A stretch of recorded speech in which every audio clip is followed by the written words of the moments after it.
Welcome back, ladies and gentlemen, to the Dwarven Fortress of Anvilquested. I'm Marcus Aurelius, and this is Dwarf Fortress. And I have some good news, folks. I thought we had access to very small amounts of adamantium, but I was wrong. As we dig deeper into hell, I discovered that we have quite a bit of it, actually. As you can see here, this is all raw adamantium ore. And let me explain the process to you a little bit. So, the first thing we do is we collect the raw adamantium ore that we dig out. And then we have a craft dwarf's workshop that extracts metal strands from the raw ore. Now, strand extraction is a dwarven ability, and I believe this is the only use for it. And as a dwarf gets better at it, they get faster at it. So it's not a task that has a quality modifier. So someone who's never extracted a strand will do it just as well as someone who's been doing it their whole life. It's just faster. But since none of my dwarves have this skill, it's taking forever. It takes just I think 5 minutes of real time or something outrageous to extract the strands from one block of ore. What I'm doing is I've assigned this job to my engravers, basically, because they've been pretty bored lately.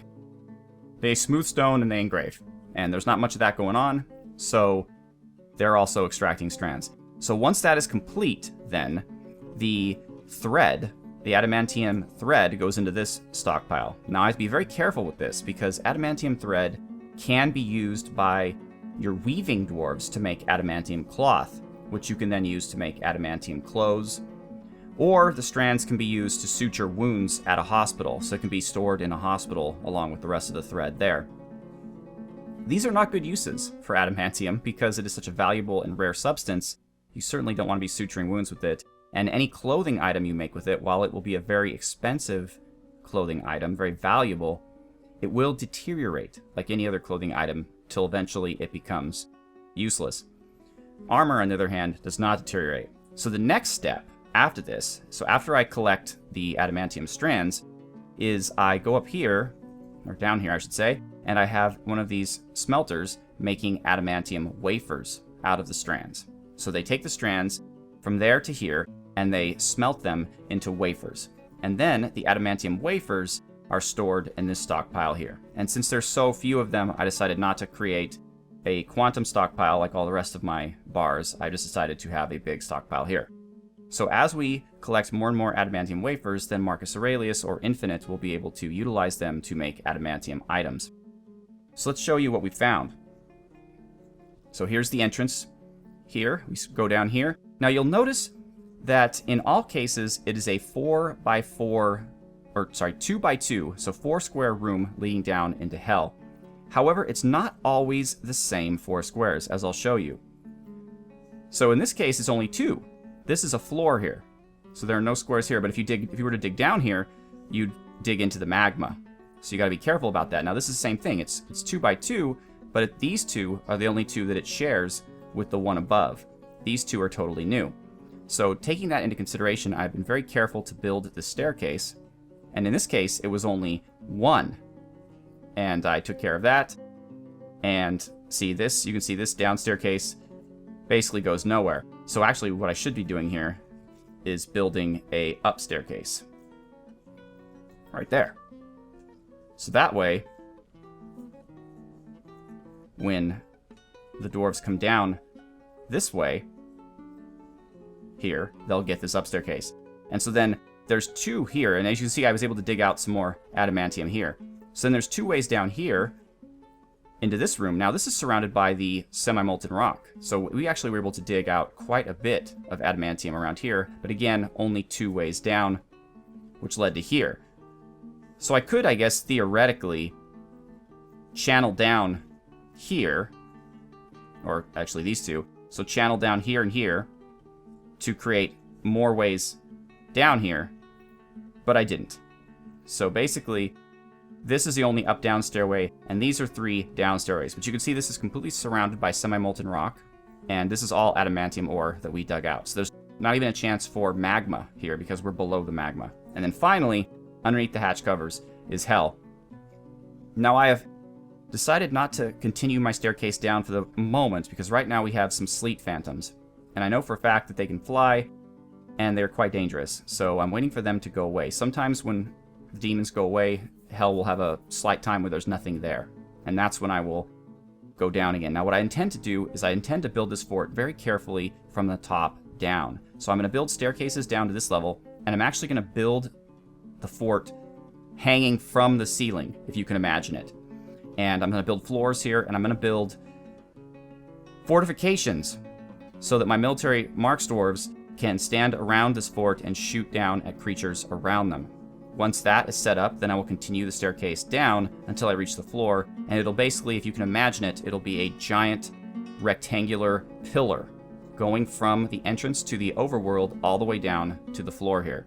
And I'll have probably, since you can't dig into this, I'll probably have some raised areas here, like maybe a wall here, so that I can build a drawbridge one level up that can be closed, so that there's a little bit of a moat-ish, if you can understand what I'm saying. So instead of actually digging a moat into the dirt or into the stone, I'll raise it up, put some ramps here, some walls here, so that they walk up here, and then the drawbridge will be here into the main entrance of the fort. And then down here will be like the fort basement. So that's the plan. But again, I'm waiting for the sleet phantoms, of which there are like 3 or 4 of them, to depart. But as you can see, tons of adamantium, and so I'll be able to, not make a lot, but I'll be able to make some good weapons, at least for my squad leaders, out of adamantium. Although some of them have named weapons that have a lot of kills to them, so they may not want to trade in their steel weapons that they've fought with for years and slain many amazing animals and creatures and enemies with in exchange for a brand new adamantium weapon. But we'll see. We'll see if we can talk them into doing it. As you can see, we've been able to dig out quite a bit of the stuff. So what else has happened since the last episode? Well, it is a new year, ladies and gentlemen, which means that... It doesn't mean that. It means that we can look at some new engravings. And we have some. So, first of all, engraved on the wall is a masterfully designed image of surreal beliefs. This is called Abad Vim, the Strike of Tears. This is the selection of surreal beliefs to the position of expedition leader of the Mountain of Distraction in the early spring of 150. It's memorializing that. Then we have an exceptionally designed image of emerald-cut gems by Yetta Hali. This is called Buris Sturiet, the Tub of Dimpling. Then we have Fak Shulmik, the Drain of Seducers, and it is an exceptionally designed image of Mesm Sternward the Human and Iseg Kalskunk the Willful Yell the Rock. So this is our rock that we've been hearing a lot about throughout the entire series. And it was designed by Zigomantus II Augustus, and it represents this event that took place in 125. Then we have Eshon Haun, or Hanan, the Good of Onions. This is also by Zigomantus II Augustus, and it is Sedast Merchant Severed, the Troll, and Catslet Senses Sinews, the Human. And the Troll is striking down the human, and this took place in 121. And I mentioned this in a previous episode, but it was brought to my attention that maybe the engravings are based on the biome that they take place in. So technically, if we were to move up from here, we would be in the mountain biome, which is why all of these engravings relate to what happened in the Grand Walls, our mountain biome. Whereas if we were to move, over to this area, which is the forest biome, and we were to engrave around here, perhaps we would see engravings that relate to stuff that went on in the forest. I don't know.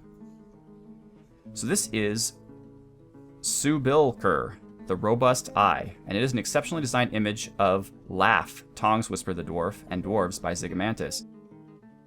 This relates to the departure of the dwarf Laugh from the position of mayor. Yes, sometimes the dwarves elect someone who is not surreal beliefs as mayor, and what I do is I kick them out of the job, basically, and put surreal beliefs back.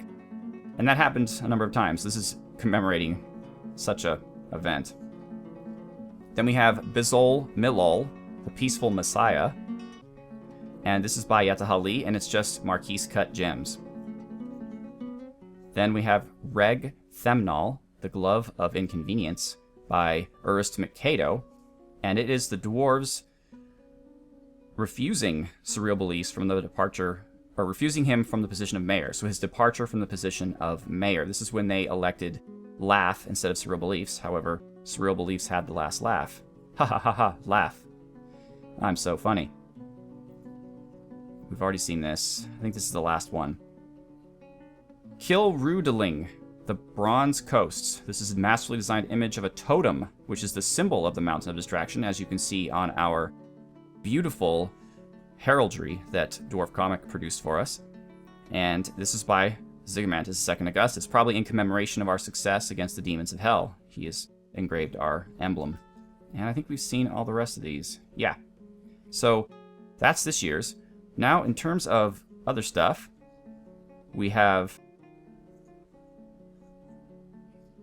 a slab here in memory of Sitsu Bazatak. Nothing really important here. It just says went missing in the year 160.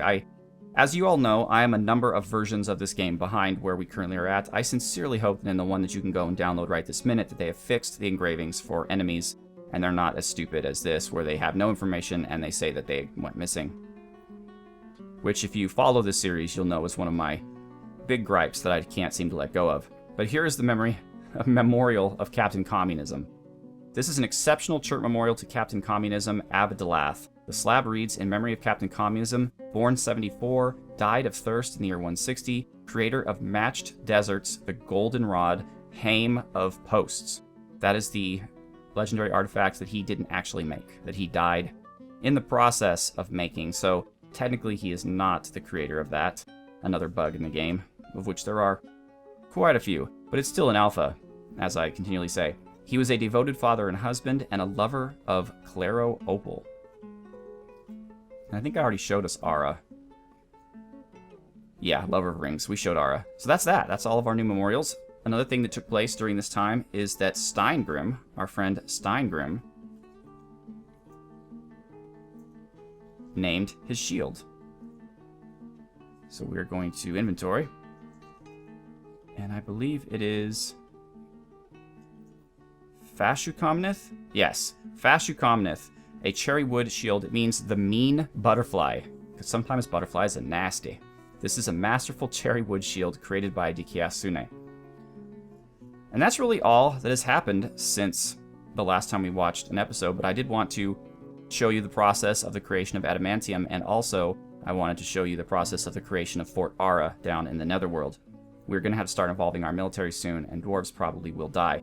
Oh, one thing you might be interested in is checking up on Bry 7x7x7. Because, as you recall in the last episode, he was on death's door in the hospital.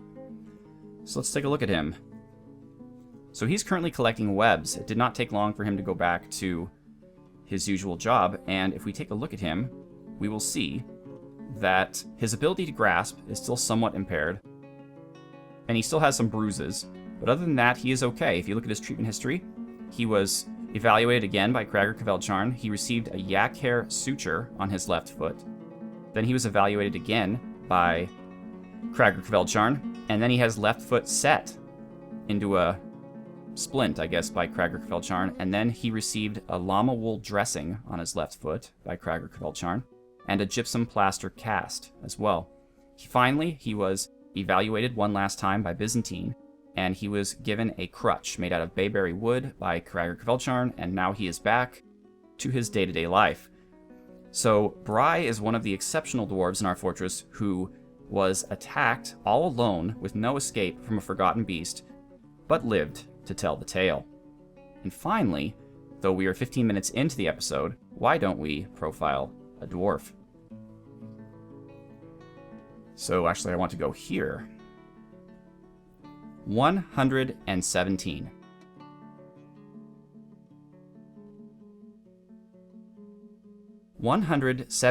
is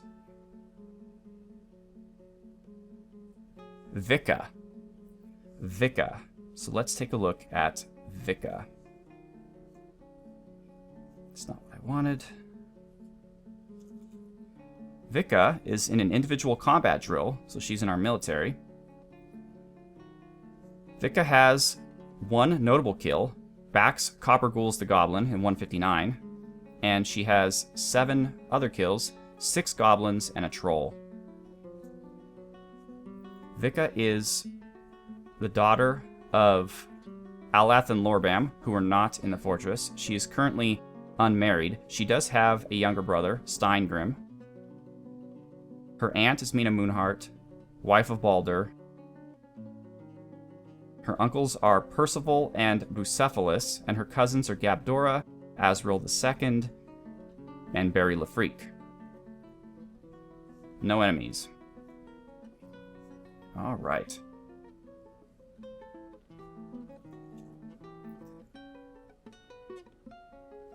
Vika. Astuthatar, or Fenced King. She is 50 years old. She is in Catnip's Crashers, so that means she is a Hammer Dwarf. Within the last week, she felt pleasure after a sparring session, and within the last season, she felt embarrassment after sleeping without a proper room. That shouldn't happen. Let's take a look here. Vika, she does have quarters with a chest and cabinet, so I'm not sure what happened there, but she does indeed have a room assigned to her. She's a legendary +5 Hammer Dwarf, a legendary +5 shield user, a legendary +5 discipline, and legendary +5 observer, legendary +5 fighter, as well as a legendary +1 striker and wrestler. She is just a regular legendary armor user, a Grandmaster kicker, a High Master student with High Master concentration, who can dodge to a High Mastery level, and she is a great miscellaneous object user, and she's finally reached the esteemed rank of professional in Biter. So, Vika is not someone that you want to mess with, certainly. She has very many combat skills, and she's getting good at being a student, too. So obviously, learning increases your student skill, and I would presume that teaching increases your teacher skill. She's actually a skilled teacher herself, so she's led a couple combat drills in her day, however she's rusty in that. She doesn't focus on material goods. She tends to be a little tight with resources when working. She's somewhat fearful in the face of imminent danger. I don't believe that. She is in our military. She is an amazing combatant. She's killed numerous enemies. The fact that she could be afraid of anything is laughable to me. She has an active sense of humor and is not particularly interested in what others think of her. She lives at a high energy kinetic pace. She is not given to flights of fancy. She values independence, and she dreams of creating a great work of art. And unless that great work of art is the mangled corpses of her enemies, I highly doubt that she will do that, though she theoretically could mood as a mason and create an excellent work of masonry. So, her words are an artisan, their materials and the tools that shape them. Okay. She is incredibly muscular. Her very long hair is braided, her short head is narrow, her lips are thick, her ears somewhat tall, her hair is chestnut, and her skin is copper, along with her eyes. We have a lot of copper-skinned, copper-eyed dwarves here, apparently. She is unbelievably strong, amazingly agile. She's incredibly tough and very slow to tire. She likes galena, which we have plenty of in this fort, billen, brown jasper, gems, picks, and thornback rays for their back spines. When possible, she prefers to consume passion fruit wine and rice. She absolutely detests purring maggots. She has an unbreakable will and a stunning feel for spatial relationships. She has unbreakable focus and an astounding feel for the position of her own body. She has great intuition and a good feel for social relationships and a way with words. But she has poor analytical abilities and poor creativity. A deeply tragic figure is Vika, because she's this amazing soldier with all these amazing soldierly skills, but she doesn't like conflict, and she has a hidden fear in her heart. At the same time, she really, really wants to be an artisan and create a great work of art, but she has poor analytical abilities and poor creativity. So she's kind of being called in a direction that is not suited for her, and I find that very sad. However, hopefully she will continue to serve our fortress well by destroying our enemies. That would be wonderful. Alright, we can resume things for a minute here. And go down. I have hotkeyed the first floor of hell, or the top floor, As soon as these winged phantoms, so there's 4 of them, and they're all right there. As soon as they decide to fly off and go away, then we will begin to do what we need to do. I'm not sure what to do with this, whether I should just leave it like this. I suppose I could do that. It's completely secure. Or I could build a wall, just a wall around it, so it's just a square tunnel. I don't know. I mean, I might as well just leave it. In most cases, like here, it's just a very small little room. And really, only my military dwarves are going to be going down here with any regularity. The only citizens that will be down here are the ones that are building the fort. I can't imagine a random citizen will be just down here hanging out. Though I could, I suppose, create a little cafe for the citizens of Anvilquested as like a tourist thing. So it could be like, you know, I went to hell and all I got was this lousy omelet or whatever. Maybe. Maybe. That would definitely be something to do. So this staircase to the floor of hell is going to have to be 1, 2, 3, 4 levels. So this is going to be a 4-level high fort. Oh, there's another Sleet Horror or whatever it is there. Let's see. Now, Sleet Phantom. Now there's 5 of them. I very much wish they would go away. There's also K-Blobs, a King Snake, Fire Imps, Troglodytes. Well, there's our blind K-Bear. Look at him. He's still going strong. Well, ladies and gentlemen, that's really all I've got to say here. I'll continue to work on this project. I will continue to create more adamantium wafers so that we can create an amazing adamantium weapon. And as soon as these Sleet Phantoms decide to go off and do something else, I will create the first level of Fort Ara. So once again, I am Marcus Aurelius. Thank you so much for watching. Have a good one.